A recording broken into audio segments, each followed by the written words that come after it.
Well, good morning, everybody, and good evening, wherever in the world you are. Welcome to Aquarius Rising Africa.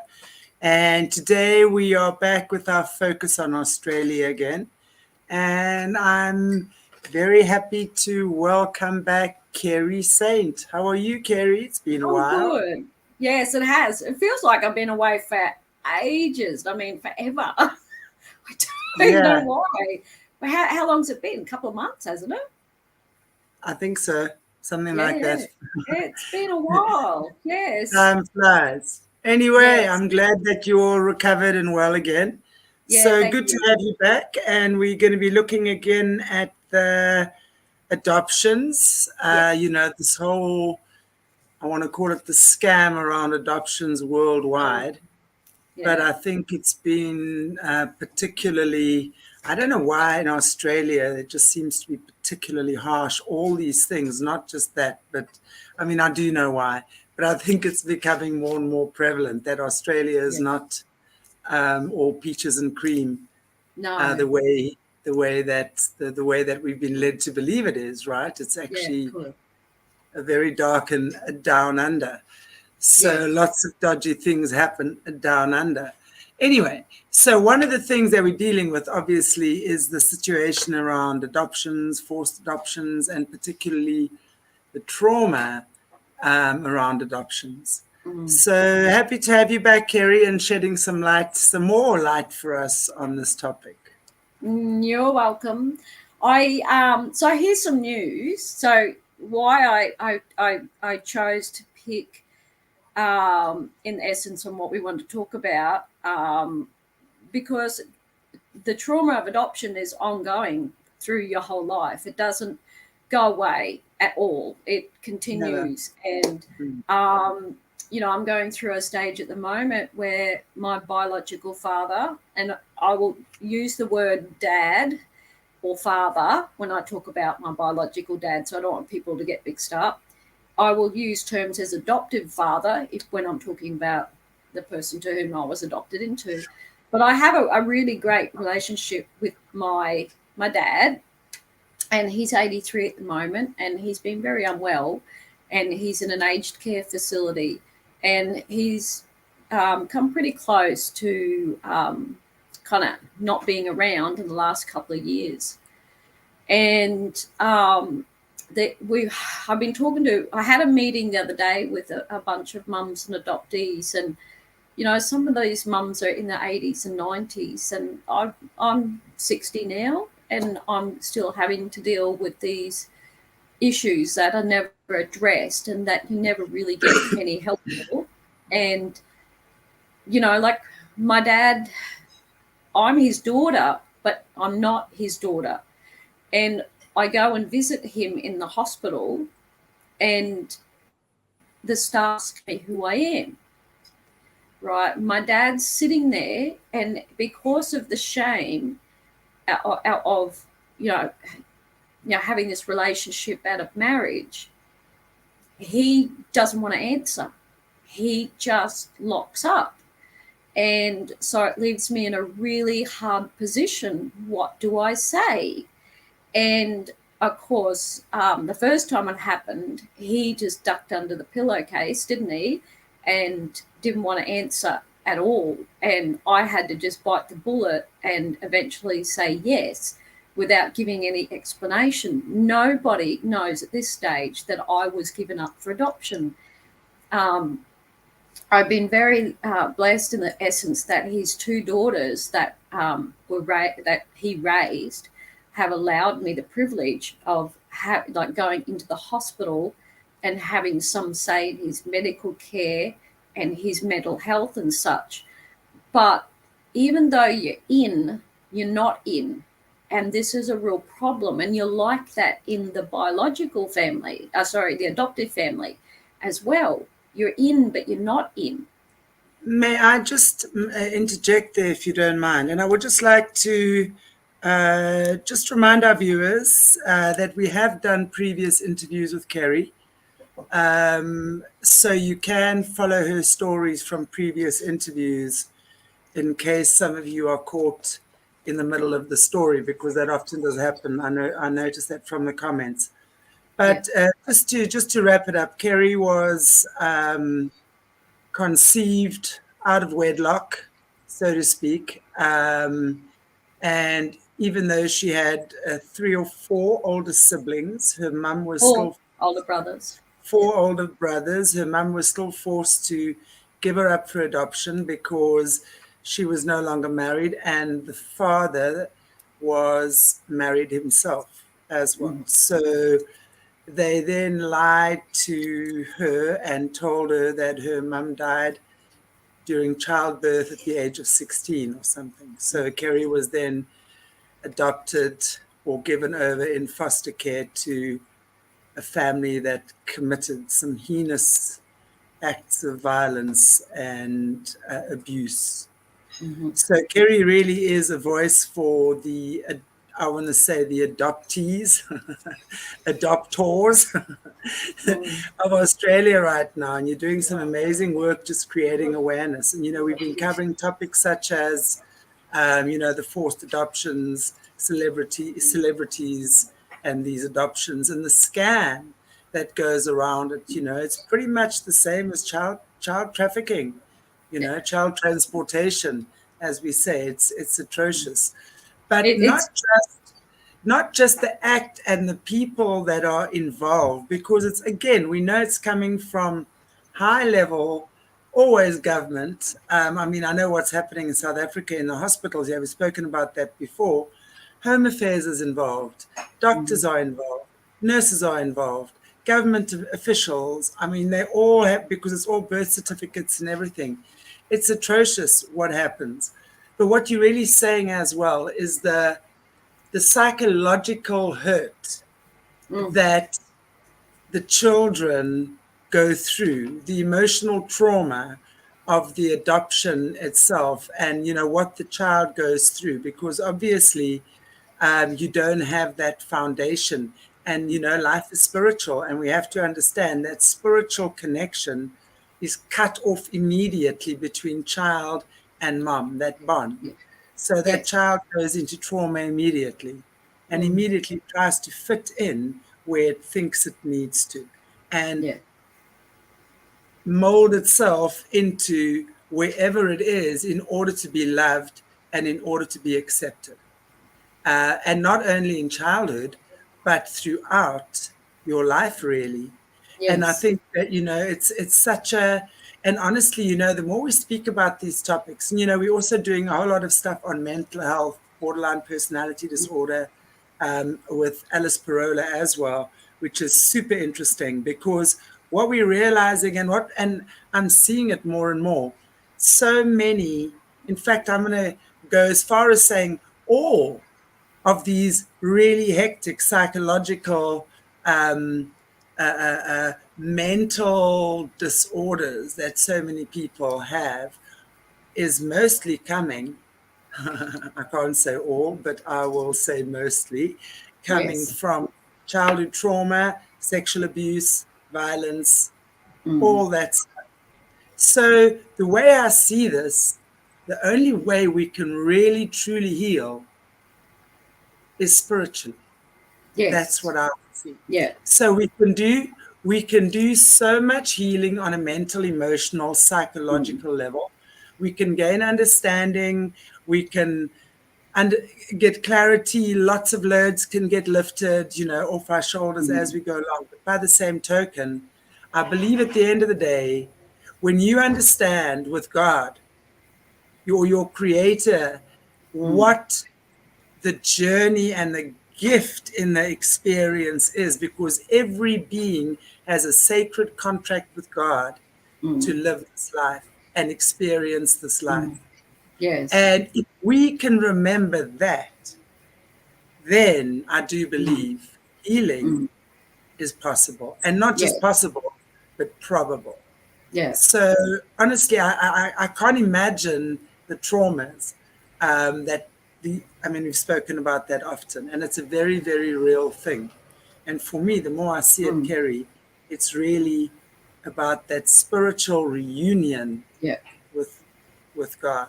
Yeah. And that soul essence. And I know, I know with myself that without that God connection, I would never have survived what I've survived. And I've had it said to me that people are perplexed as to how I've managed to function so highly, not just survive, but function and thrive so highly within the world in which I've lived in and the things that I've had to face on a constant basis. And and I put it down to my spiritual connection to God. And that goes right back, if I reflect and go right back to my childhood. I know that I made a connection with God as a little girl. And even though the humans around me were, extremely violent, I had no right to my body. I had no right to privacy. I had no right to my own thoughts and my own thinking. I couldn't get a drink when I needed. I couldn't go to the toilet when I needed. I had to ask for permission. No belongings were mine. So, I was adopted to fulfill the needs of the adopted parents. And for those that don't know, I was 5 when I was put to work in charcoal pits. And I was made to feel grateful for this life, regardless of how bad it was, because I was told a lie that my mother never wanted me, tried to abort me, and then died giving birth to me. So I needed to see my adopted parents as my saviors. And it wasn't until I was 30, or not quite 30, I was about 28, when I first started to have flashbacks of abuse. Like, I knew that things were not good growing up. I remembered the arguments and the yelling, and I remembered the charcoal pits, but I didn't remember constantly being suffocated. I didn't remember being set alight. I didn't remember the torture. I didn't remember the words that were said to me that I'd be sent away to a home. If I didn't behave and work in the pits, I'd be sent to an orphanage. I would be stripped naked. I would be chained to a bed with no mattress. I would have rats crawl over me and be fed bread and water and be beaten and strapped every day. So you could imagine saying that to a small child, and psychologically what that does and how that holds you in such fear, and growing up in that constant fear that if I say or do anything to displease these people, they are just going to get rid of me at a whim. So that has to affect you in every aspect of life. And I want to just point out here as well that you had a club foot. So you, and just, and you were then considered a B grade orphan or adoptee. So again, like graded like animals, demoralized, treated like you're nothing, and had to be grateful. So, and that is, I can imagine that is such an ingraining. It's such a repetitive, negative ingraining cycle that carries on all the time, that you just can't. It's one of the viewers someone actually said to me, it's like those bicycles, those, I can't remember the name. Prince, you're on here now, and I want to just say that backward bicycle, what's the name of it, if you can just put it on here? Thank you so much. Prince was just saying, he was sold at the age of 2 and adopted at the age of 4. And let's not even think what happened after that as well. So there's a lot of this going on. Rise and Shine is saying, wish my mum was here to watch this. She was a part of the stolen white generation. Well, thank God that's why we actually record these things. So it'll be so good. These are the conversations that we need to have. But what it's like, the training, it's like that bicycle. There's actually a video of it, where a guy's riding the bicycle, one part's going forward, one part's going backward. So all the training and the indoctrination that you guys that have been in that situation, it's like you really have to rewire the way the brain thinks. And when I say you, I don't mean you personally. Understand there's been so much damage on not just an emotional level, spiritually, emotionally, mentally, physically. It takes an entire rewiring of the human system to be able to function normally again. Because I also know with a lot of trauma, there's so much pain and the brain doesn't develop properly. You know, there are parts of the brain that shrink back, so to speak. You can't actually have, you can't expect a normal reaction or a normal conversation. What is normal, right? And I would not say someone is normal who hasn't had trauma, who's had a loving family, who's not necessarily had all the glitz and the glam, but understands love and the ability to process an argument and the ability to understand, you know, how to move forward in an emotional situation. So, you know, there's so much of that that is not taught to children. Backward brain bicycle. There we go. Backwards brain bicycle. I'd actually love it if you could post a link, or Morné, you in the back room could actually post a link, because that explains it perfectly. The way, I mean, when I saw that, I went, oh my gosh, this is exactly it. So if we can then look at that and see that this is what people who've been traumatized actually need to, I want to say it's almost like deassemble everything and kind of let God reassemble. That's the only way I can that's put exactly it. It's exactly what it's like. And you know, by the time like I was like 30, you know, you think you've got it pretty much together. I was a mother of 2 children. You think that you and when you're hit with these flashbacks, when you're hit with these new memories, and it just, I can't explain what it does to you, because it just strips away everything about you, and you realize your whole entire life was a lie. Everything was, and you wonder how you managed to block it all out. And it doesn't all come at once. It comes in bits and pieces. So you're having to deal with it through years and years and years. And some people never remember everything. I've not remembered everything because I have a busted spine, a fractured spine, that I still don't remember how it happened. But the specialists know that something extremely severe happened to me. They said I wouldn't have been able to walk for a period of time. There would have been excruciating pain. Yet my brain has no memory of it. Every day I'm in pain. Like there's not a day that I'm not in pain from my spine. And this is a direct result of the abuse of my childhood. But my brain has chosen it's not going to remember. It may one day, but, you know, I hope and pray I'm ready for it. But I would say all the work I've done at this point will make me ready for it.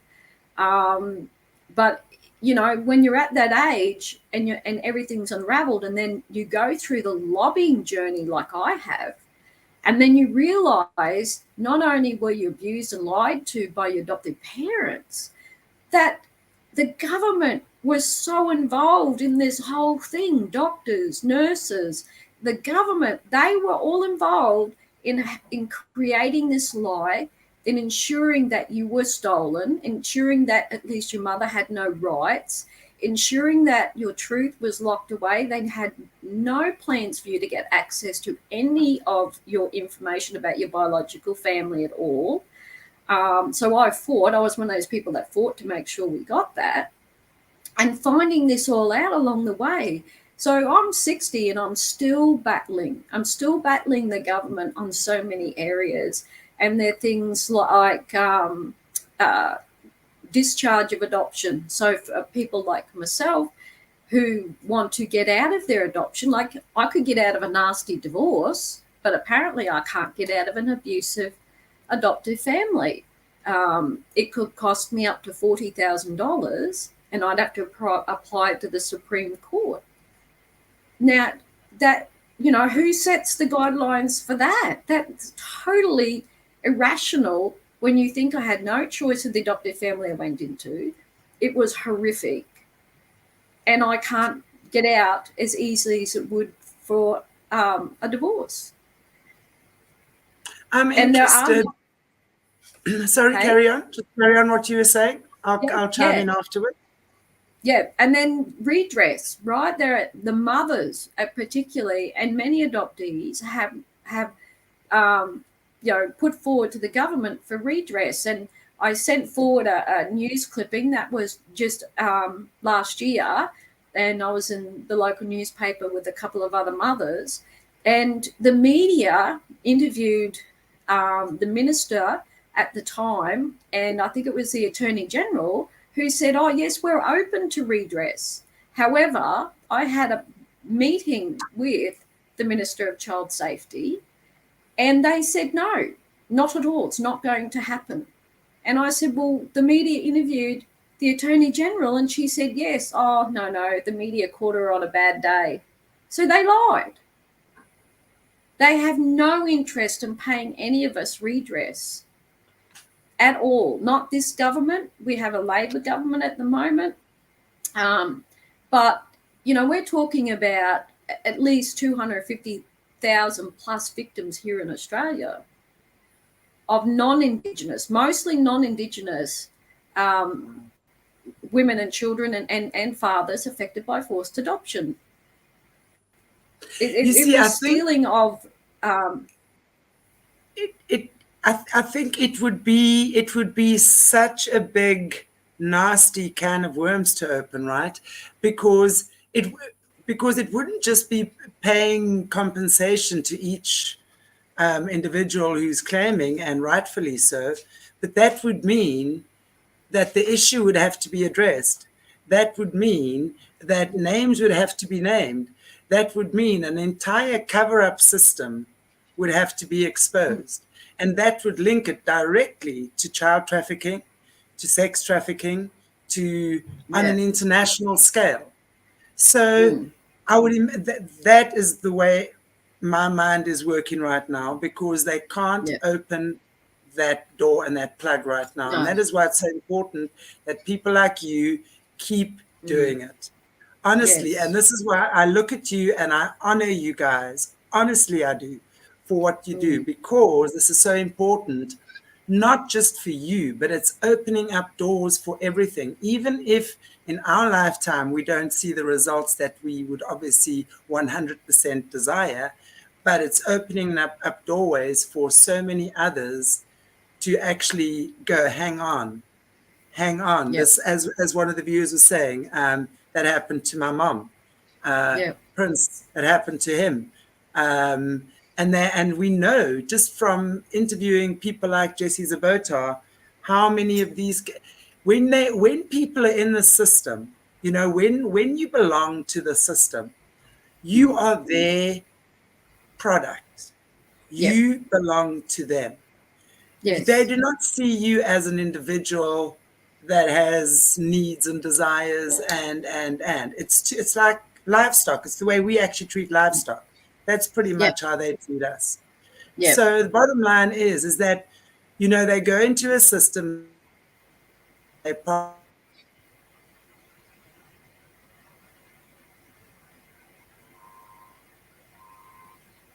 went my internet. That was, would be hearing me saying that.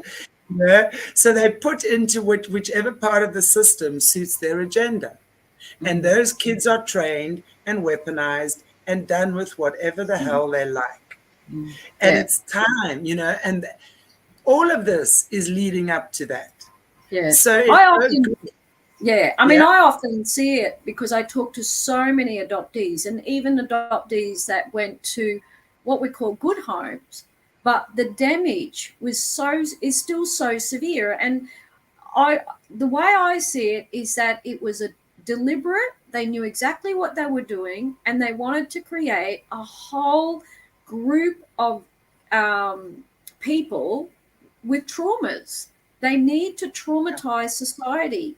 And you cannot tell me a logical person can gather the basis. If you take a newborn baby and give it to strangers to raise, you must understand that baby is going to be traumatized.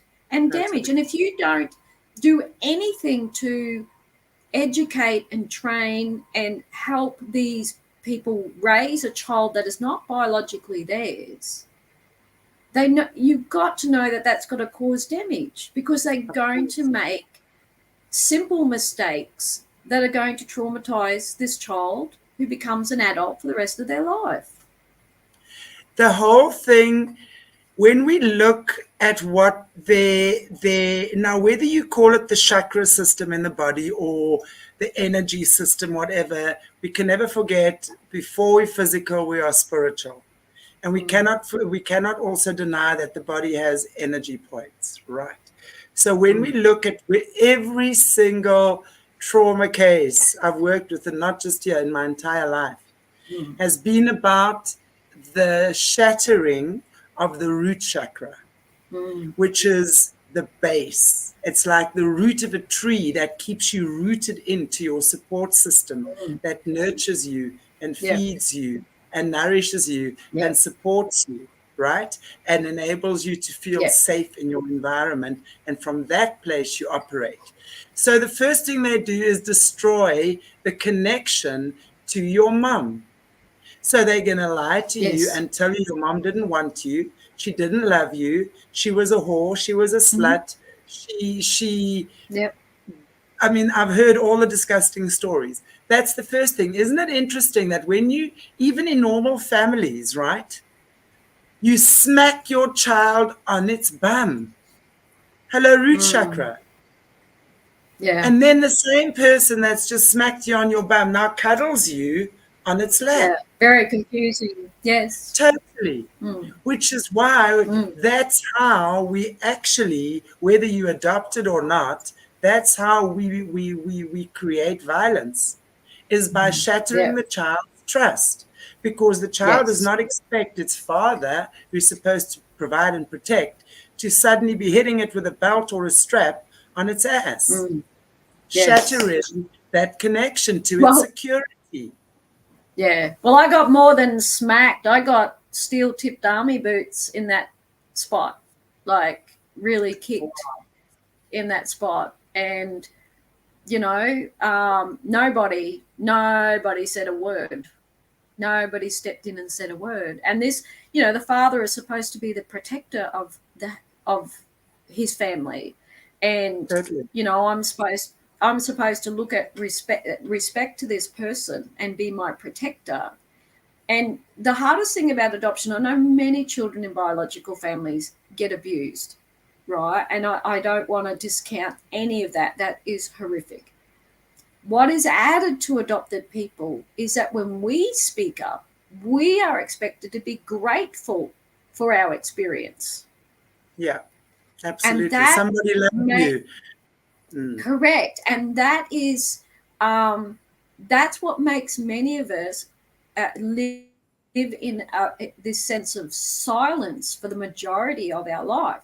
That is why we, as adoptees, we've been unable to convey to our government or to services or whatever to try and achieve, like the stolen generation or those within institutions had spent time in institutions, because we were expected to be truly grateful for the homes being torn from our mothers and sent to homes with strangers and raised.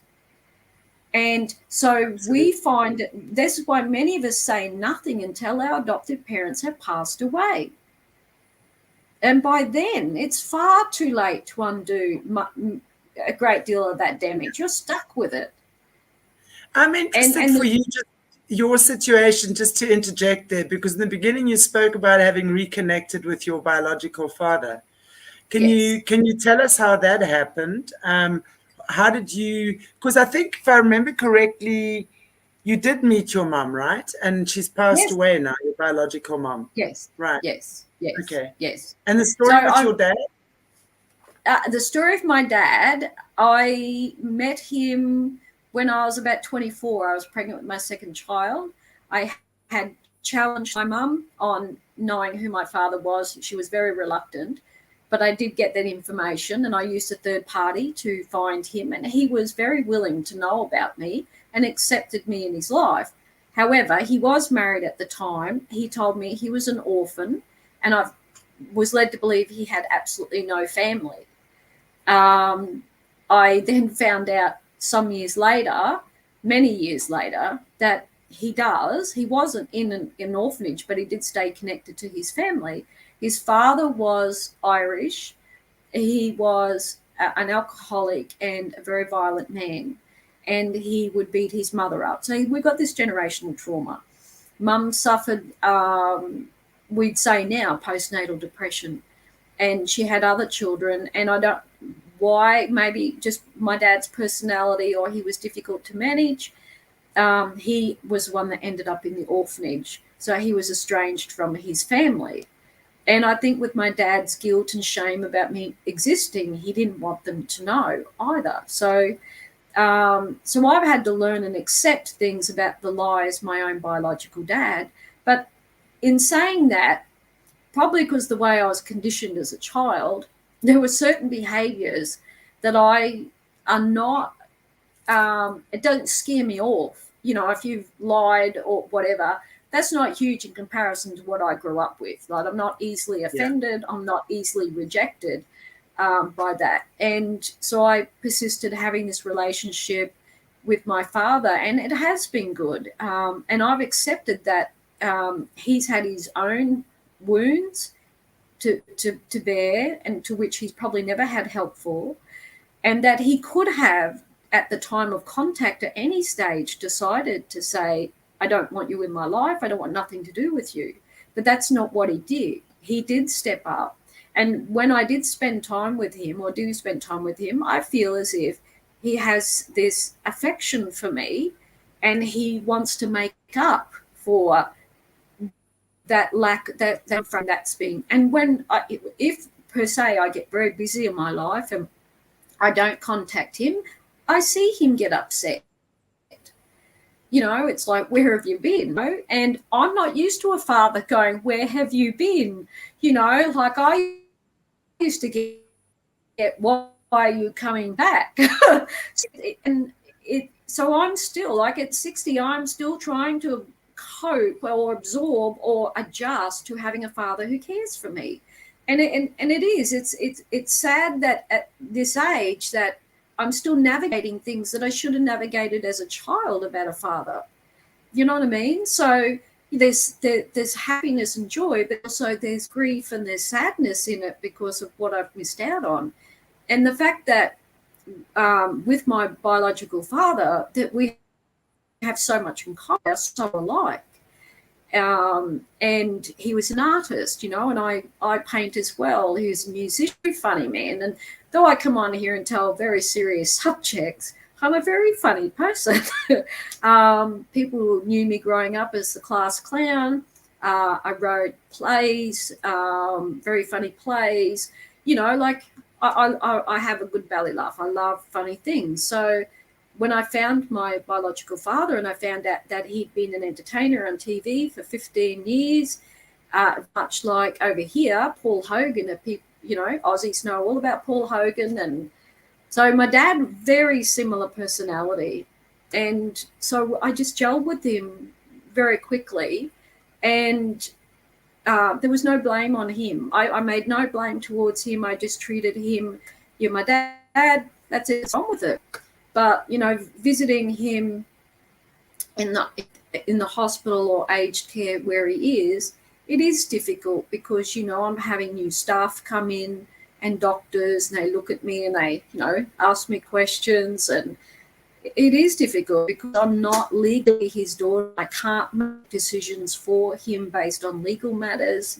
And I've got two half-sisters that care deeply for him, and I don't want to override boundaries. And so I've got to continually do this little...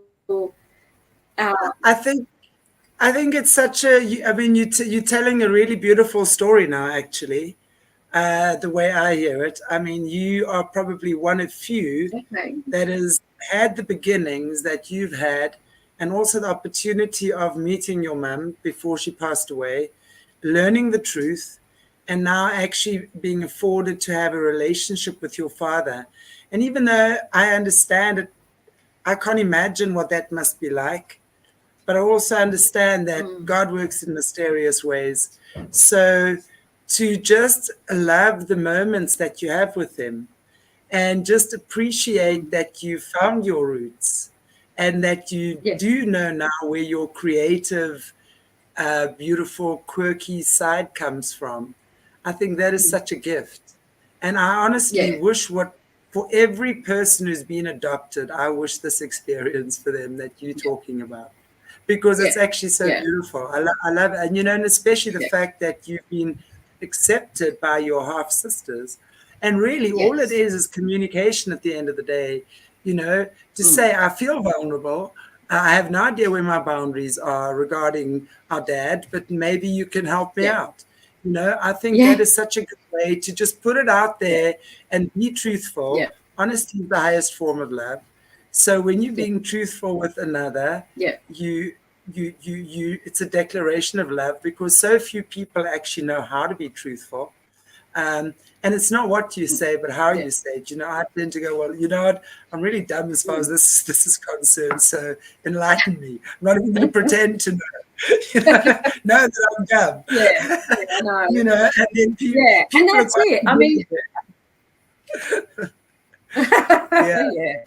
but it is interesting, and I actually got a bit of a surprise last weekend. I got a text message from a cousin that I only knew existed a couple of years ago on my dad's side, and she's on Ancestry, and of course I've told you a while ago that I found a half sister that I didn't know existed.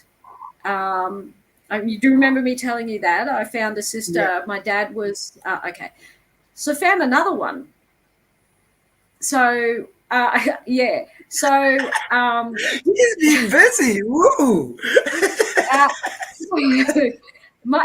However, my dad was married very, very young. I don't know how young, but he was very young, and he joined the military. And so this daughter is a product of that marriage. And as far as I know, he's not had any contact with her. He never mentions her. I've asked, and there's just been nothing there. So the marriage must have been pretty sour, and mum's taken the two children away, and there's been no contact. So I've always wondered what has happened to her. And lo and behold, she's done a DNA test and just popped up in Ancestry. She has no idea I exist because I'm not in Ancestry. So my half sister and my cousin have sent her a message, not declaring like exactly who they are, but she's matched with my other half sister.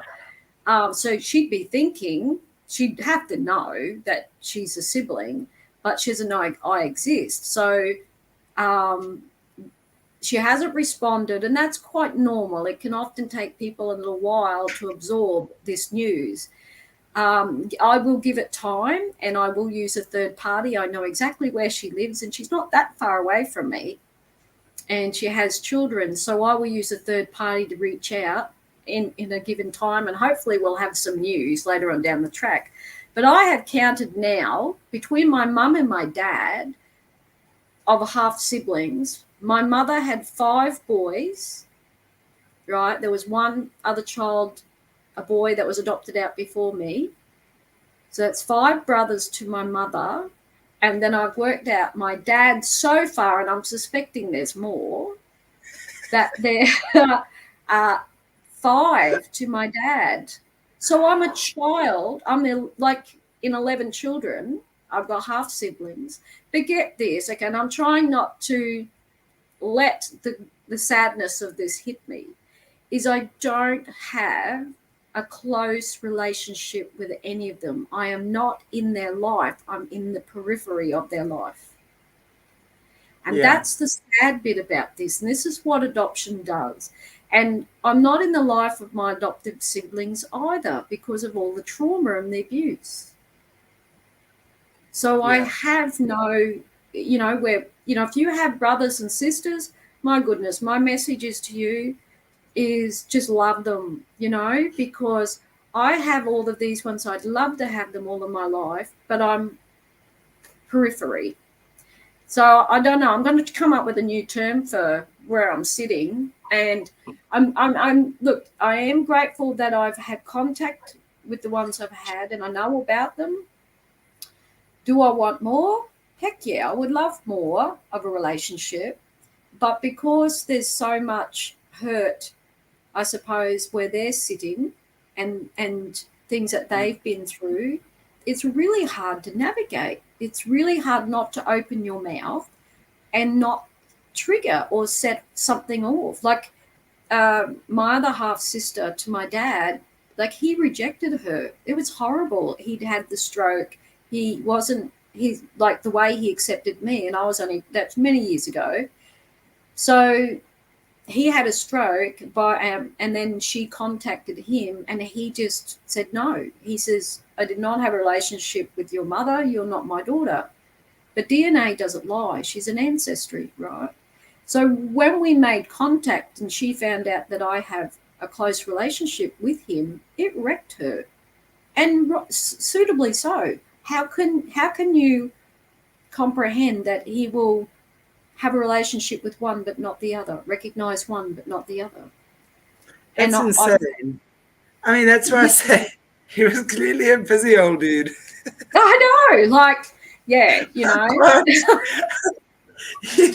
Really, wow. I think you know, we'll probably be surprised if we all had to go on Ancestry today. We would probably be surprised at just how many of us are related. I know, it's been crazy, isn't it?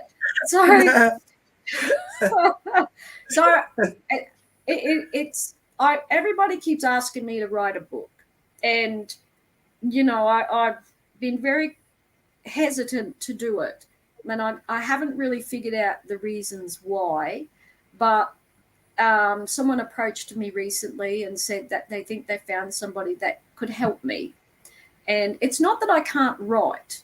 I'm quite a good writer, apparently. A lot of people talk about, but when I'm writing about my stuff, when I'm writing about what I've experienced, something happens that I can't seem to put it into some sort of tangible sequence of events. You know, I can speak, not a problem, but when it comes to writing, and because it's so complex, so I am looking for someone who has written a book to help me navigate that, because it's the elements of it would just be huge to put on the paper. Absolutely. And I'm just looking at the comments here again as well. Dragonflower was saying, I was sold adopted. I'm actually going to put the comments on the screen. I was sold adopted as an infant. My adopted mother never told me she loved me, made me desperate for attention. I engaged in risky behavior. Absolutely. That would be as a follow-up comment. I was fortunate to have found my biological family after my adopted mother died. I had 16 years with my mom. Again, that is beautiful. That is so lovely. You know, to have, and that's why I say I wish that for everyone. Honestly, everyone who's been adopted, that even if you don't find your parents, maybe siblings, you know, half siblings along the way. Taking Renee is saying my husband wrote a book. Prince was saying early on in our comment about they consider us human mice, which is totally true. It's not even cattle. We considered mice by the powers that be. Isn't it just disgusting? But you know, I always say, guys, and I always get a really bad rap for it, but I'm going to say it again. As long as we are doing to our animals what we do to them, they will continue to do to our kids what they are doing. We cannot think for 1 minute that one life is more important than the other. Doesn't matter where. No. We all got to be respectful and understand that, you know, animal cruelty and the abuse of animals and the disregard for the lives of animals, I'm going to put it like that, is a huge form of energy consumption by the dark forces. A huge form. The trauma, how we and treat each other, and all that. Yeah. Exactly. So it's important Yeah. that we look, in order to heal collectively and holistically, holistically, I mean all around us. So everyone who's around you, what's beneath you and what's above you and what's within you. And it starts from within. We start asking ourselves what we choose to support. Do we choose to support an industry that does animal testing?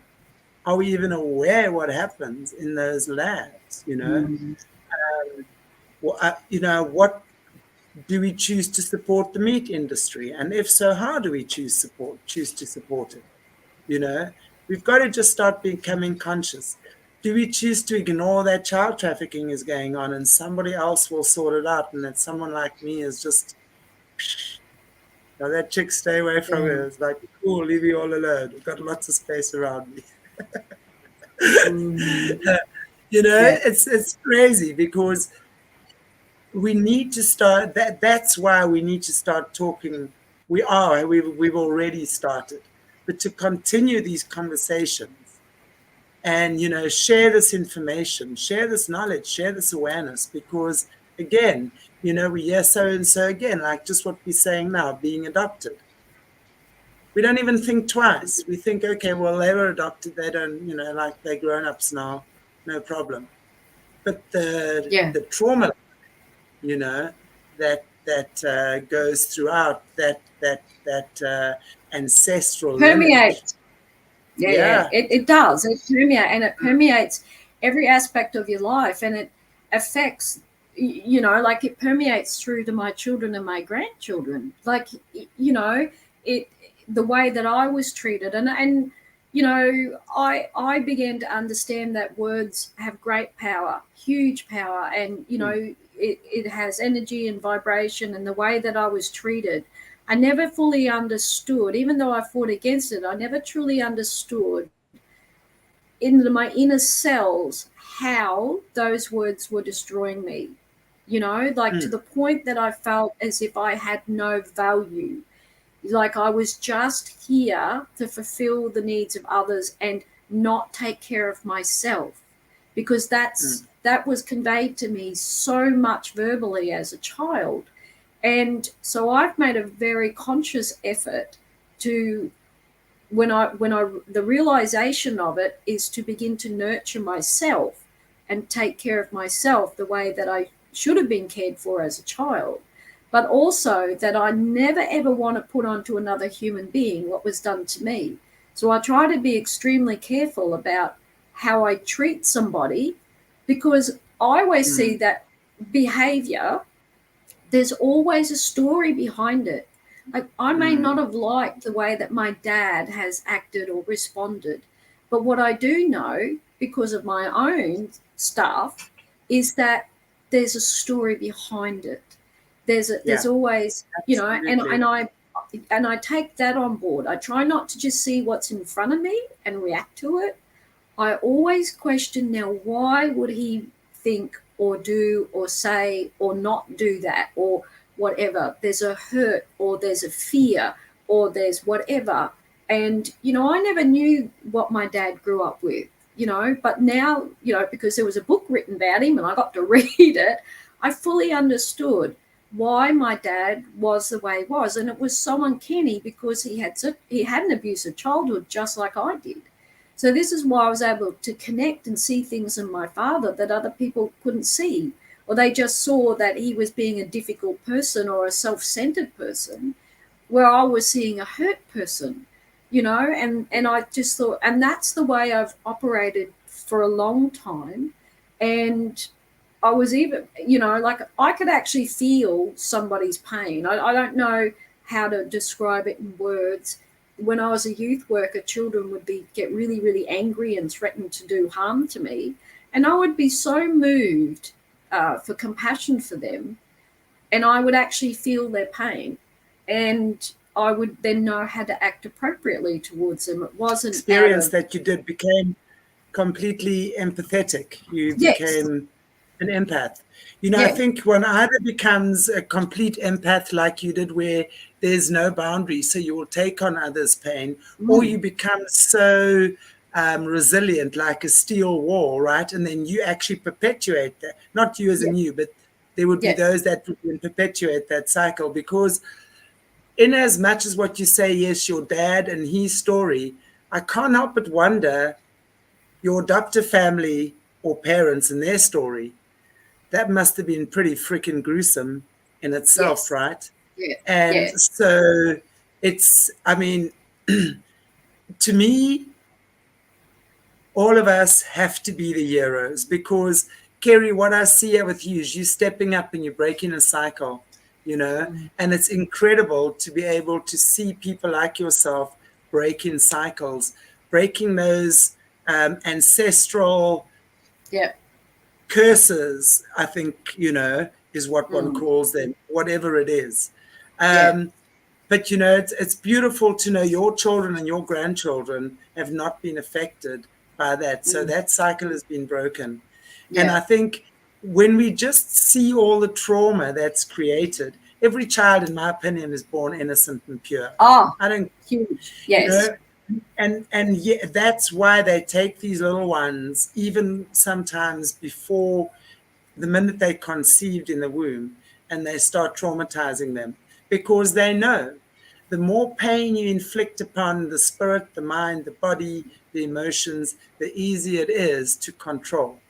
Yes. So this is just, pain is just one big mechanism of control.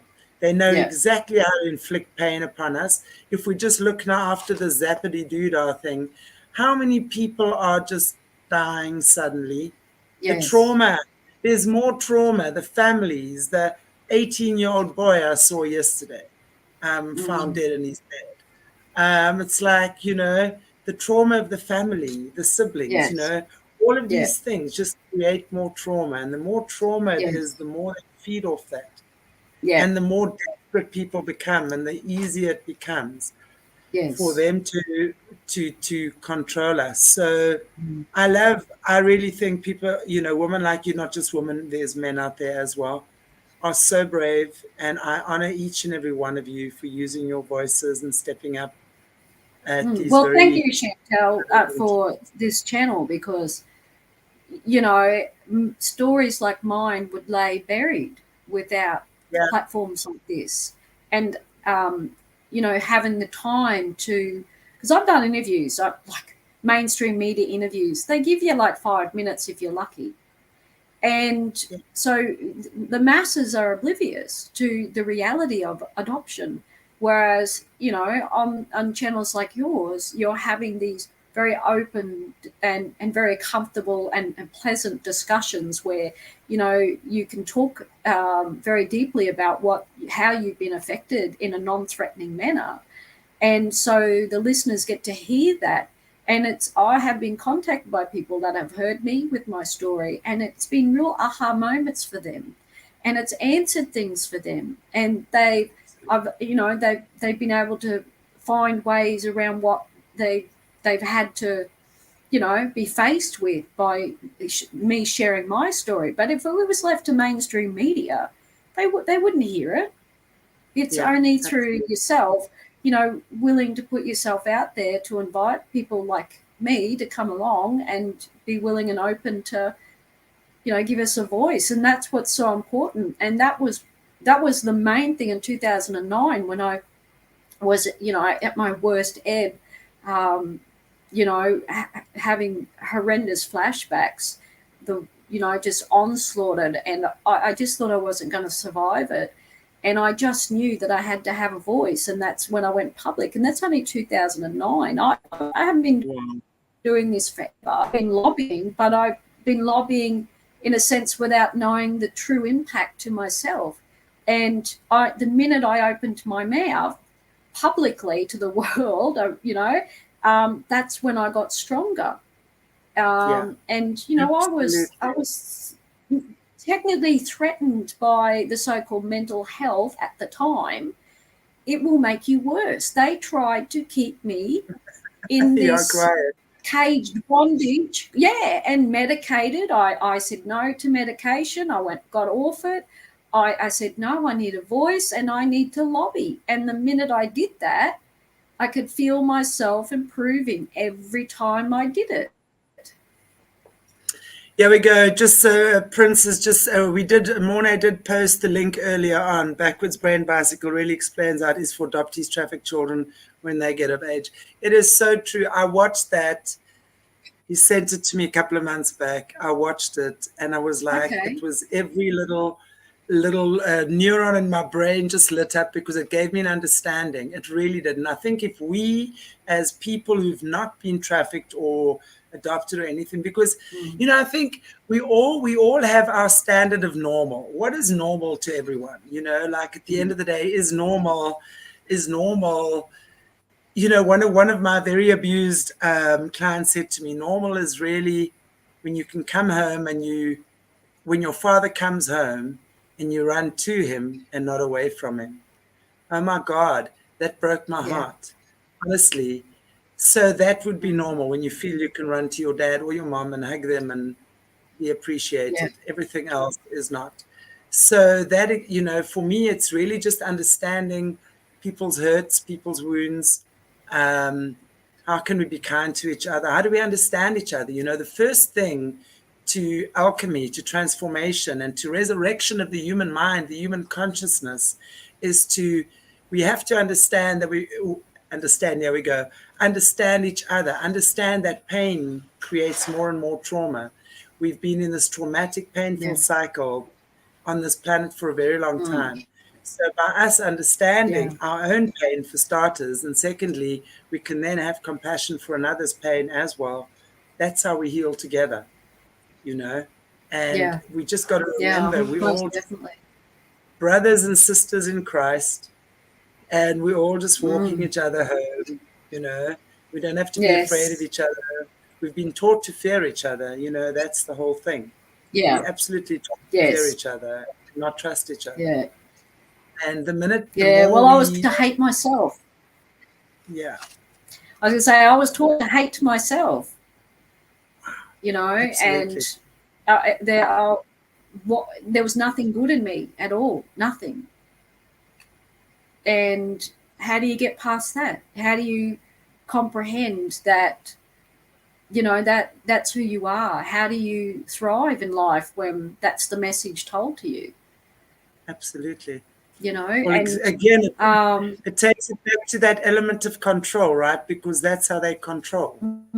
Is to keep you in fear and keep you in pain and keep you submissive and believing you've got to be so grateful to the monster just for keeping you alive. I mean, a lot of people would rather be dead, actually, than kept alive in some circumstances.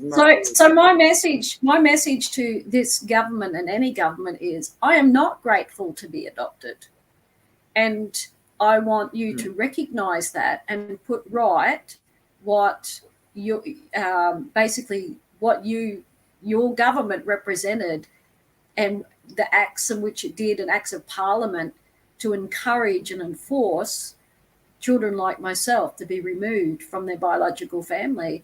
Take accountability, put right what was done wrong, fix the lives you broke, and don't do it again. Let's ensure that children and families are respected.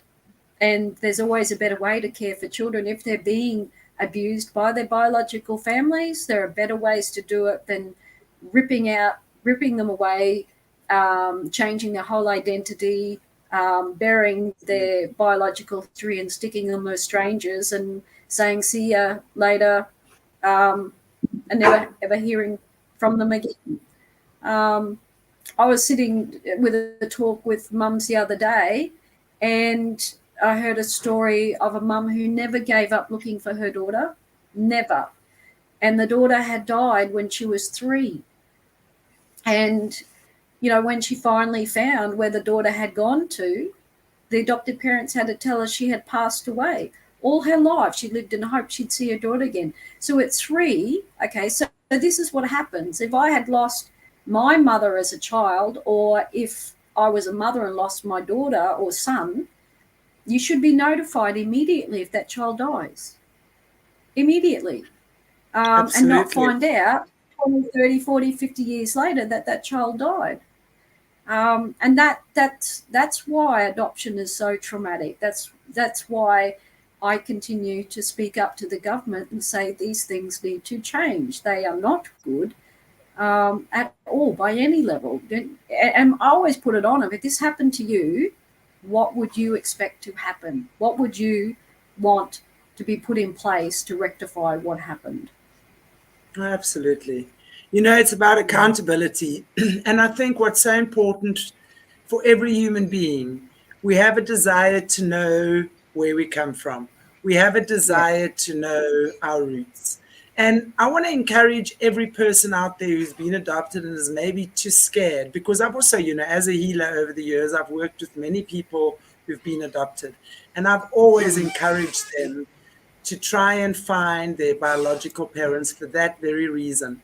The greatest fear I've encountered with people that have been adopted is that they fear the rejection, because they have, even if it's well-meaning adoptive parents, you know, there's kind of a narrative, and, you know, they've been told a story, and, you know, they don't want to hurt their adoptive parents or whatever. And I'm talking just in normal circumstances here.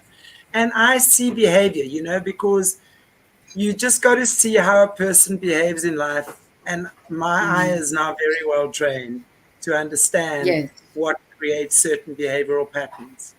And then then you very quickly see that fear of abandonment and that fear of rejection.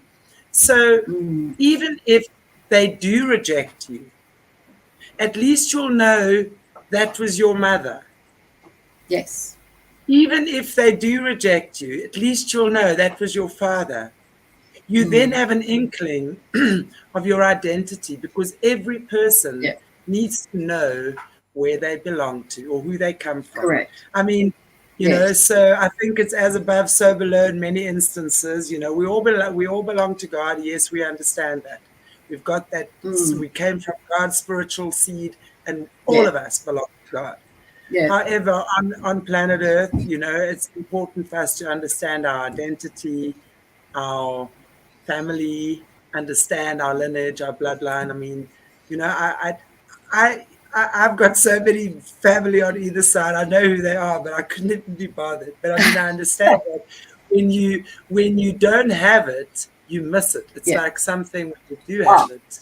You know, it's kind of like definitely. just great grandpa that, and your grandmother that, and that one did that, and that one was in jail for that. I'm like, what? Oh goodness. Oh goodness. I know, and you know, when we talk about family lineage, look, if anybody wants to understand that, want to try and remove it and say it's not important, it is, because biblically, if you look at the life of Christ, they take you through the whole lineage of his family. They let you know that that's so important to know from beginning to end. So if it's there biblically, then it's important, and it's important for us to know our lineage and our heritage. And even if it is broken, if that branch is broken and you're grafted onto another lineage, you shouldn't give up on knowing where that original branch came from. And the two together, once you can make it work. You can make the adopted family and the biological family, it can work. There can be connectedness. Everybody's got to get rid of this fear of rejection and resentment that, oh no, they'll love their bio mum more than they'll love me or whatever. They have to remove that and start to work collectively and acknowledge and respect where everybody is sitting in this. At the moment, my half-sister is away on a holiday with a biological mother and her adoptive mother on a holiday. And she posted on Facebook, and I thought, that's how it should be. You know, that's how it should be. And, you know, it would never have happened with my adoptive family. But, you know, if there are families listening that have adopted a child, and stop living in fear. That child will never reject you over their biological family, but they have a strong need to know and want to know who they are. And someone said, I've said it once before, and it was, if I let my child go and find their biological family, I will lose them. No, you will find them, because when they find their biological family, they actually evolve into the person they're meant to be. So you actually find them. So that, that's what you've got to hang on to, and you'll see the beauty in that and watch them evolve, to be the people that they're meant to be, and you'll discover them all over again. I've actually had someone who, when he met his parents, he was adopted by a very, very, very wealthy family, right? This little trust fund baby. So by the time he meets his parents, his mom was like almost a pauper. She lived with almost nothing. And his dad was a school teacher, and they'd had an affair when they were like 16 or something. He was so disgusted. He wanted nothing to do with them. He ran and lived in another country. He literally went and lived in another country after meeting his mother. And that's fine too, He probably had this fantasy in his head about who they were. and then when he met them, it didn't meet his fantasy, so he ran away from that. I want to just point that out because that's possible too, anything's possible, but I would say rather not. But just another very interesting comment here from Prince, and I think it makes a lot of sense. Speaking of, because this is all part of the control, remember? We're all just part of this whole system that is controlled. So we understand that the elite or the controllers see us, as we always say, cattle, and this is from someone who knows the system, okay? I said human mice earlier because cattle have intrinsic value, no matter how menial or insignificant. Mice are seen as vermin, experiment fodder to be got rid of. Yeah. That's how they see us, actually not cattle, but as vermin. Yeah. So we experimented and they and they particularly saw children like myself, because we were illegitimate, as vermin, and our mothers is that, because they believed that our mothers, what was the term they used, were neurotic, and because they morally were deficit. So we come from deficit stock. So that's why we were taken to be replaced with the proper stock, the ones that got married and didn't fall pregnant, didn't have weren't immoral. So that was the proper stock. And because I had a deformed foot and I had red hair, I was graded as a B grade baby. So I wasn't even meant to be adopted. I would have been one of those that would have been sent to the orphanage and be experimented on with the vaccines and whatever else they could have thrown at me, because I have adoptees who did end up in an orphanage, even though their mother wanted to keep them and loved them, and they were castrated and experimented on. And so I actually went to an adoptive family that technically were called B grade adoptive family.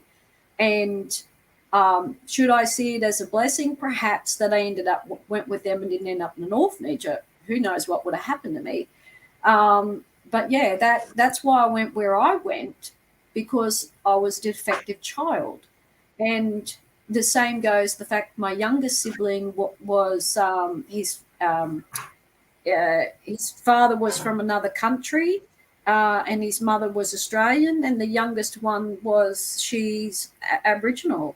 So they got, three of us were very defective children.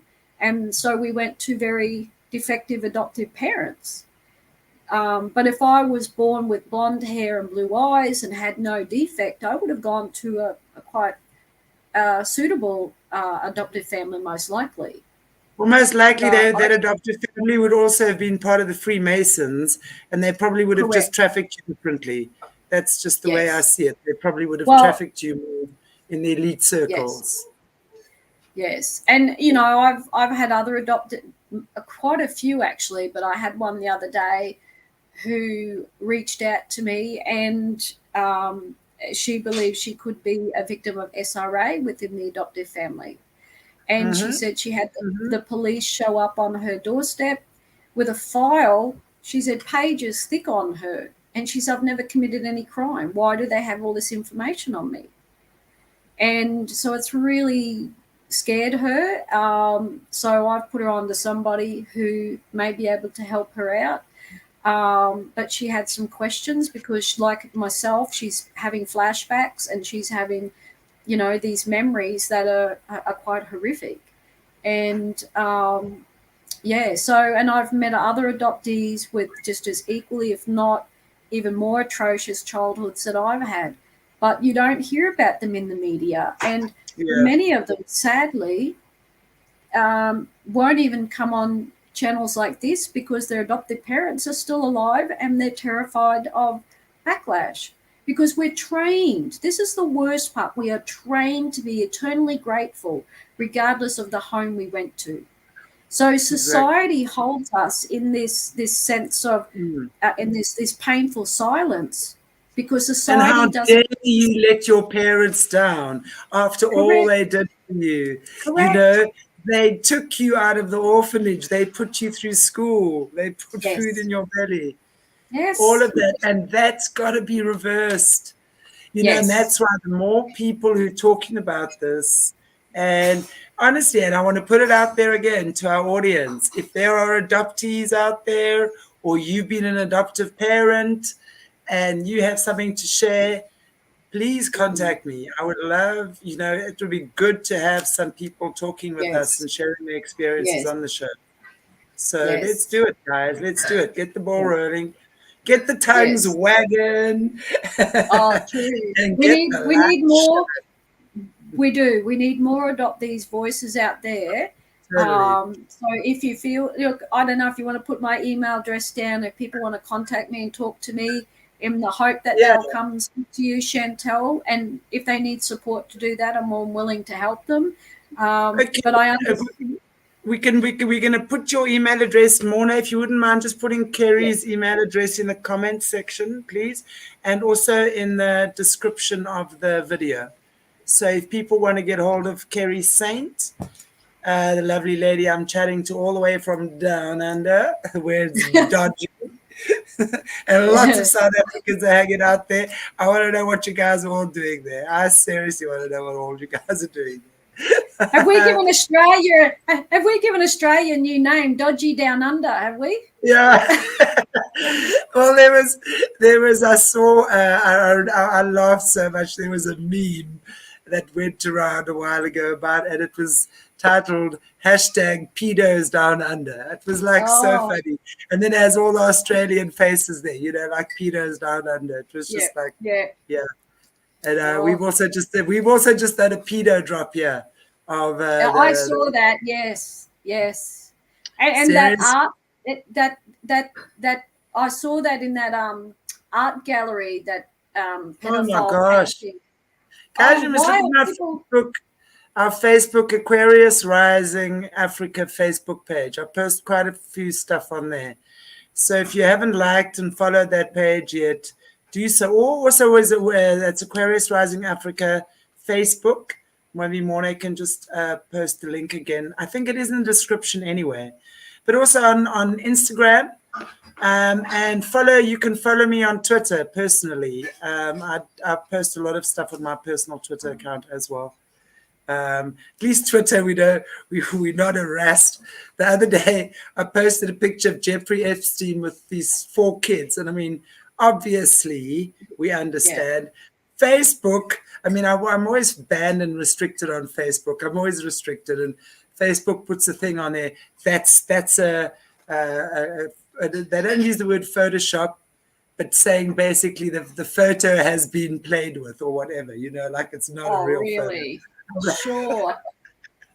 I saw the looks on those boys. They were just horrific, man. And that's all Epstein, you know, and now the latest one I saw was Hunter Biden with these tattoo on his back. Oh my gosh, he's so gross. Anyway, let's not even talk about Yeah. that. Kerri, wow, No. we've had lots of fun. Thank you so much for joining me again. We will have you back, guys. We're gonna just be. I'm going to be giving you guys a monthly schedule from now on. So we're going to be more. Let you know exactly when the shows are, so that we can also, just give you guys more of a schedule timing. We're having Kerri back in a couple of weeks from now, so stay tuned. Anyone who'd like to contact her, and it's really, really amazing, there's her email address in the comments section, kezadopt62@gmail.com, with a KEZADOPT 62@gmail.com. We'll leave it in the comments section as well to contact Kerri. If you've got any story you'd like to share, if you'd like to appear with Kerri on the show with us, we can talk about it. We'd love to chat with you, have your experience as well. And yeah, the more we talk, the more healing occurs and the less power the dark forces have over us. And I love that. Amazing. Yes. Yeah. Very much so. Cool. Yes. Is there anything you'd like to say before we end? Gone for a while. Yeah, it's been nice. Yeah, I just want to say that, I was gone for a while. It was really lovely that people wished me well and the prayers for me and such. I did go through a bit of a rough time, but I knew I'd get through it, and I did. You wouldn't have liked to see me halfway through it. I looked dreadful. So I'm looking good at the moment, feeling good, and looking beautiful, Kerri.